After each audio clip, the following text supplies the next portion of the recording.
We got the car finally back in the garage, so now it's a matter of what's our plan with this car? Restoring it, getting it running, selling it? What's the plan? You know, my thought is that we could, if we could at least get the car roadworthy. I don't know if we'll ever get it show-worthy, but you know, maybe that's our theme song. It's roadworthy and not show-worthy. Can we get this thing running again? Get it back on the road and pass inspection, and it'd be a nice car to take around town, have some fun with. We think there's a leak in the gas tank.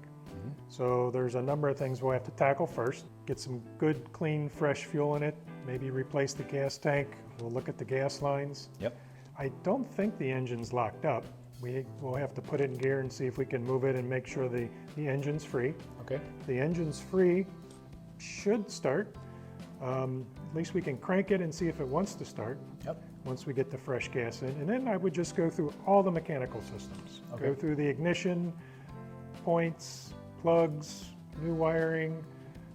I think we also know there's a broken clutch cable. Yeah, definitely a broken clutch cable. So in order to drive it, we got to get the clutch cable fixed, and then I would look into the whole braking system. How are the brakes? Maybe the pads are still good, but I would certainly drain the brake fluid and flush that good, make sure we got good brakes. And then after that, we can kind of maybe look at the cosmetics.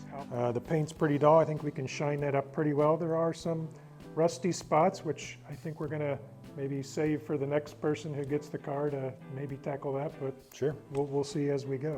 I'm looking at some mold on the visors, and since it's been sitting in the barn for a while, probably could use a really good cleaning on the inside. Disinfectant, mold removal. So that'll take a little bit of work, and again, we can discuss how far we want to go with replacing pieces and parts on the inside or carpets, or just do our best at getting it cleaned up. None of the gaskets look like they're even functional anymore. I look at around there; they're all cracked and worn. Yeah, a lot of the window rubber looks pretty bad, Yeah. And that's another thing we'll have to look at. The door rubbers might have been replaced, and I don't know if they're the right ones or not. The doors, as you're slamming it, the doors are hard to shut. They're fighting me. And you can hear them hitting the rubber up front here right away, so we may have to look at replacing the rubbers on the doors and maybe getting the right ones so the doors will shut properly. Okay. Hey, thanks for watching. Join us next time when we're going to start taking the gas tank out for repairs. See you then.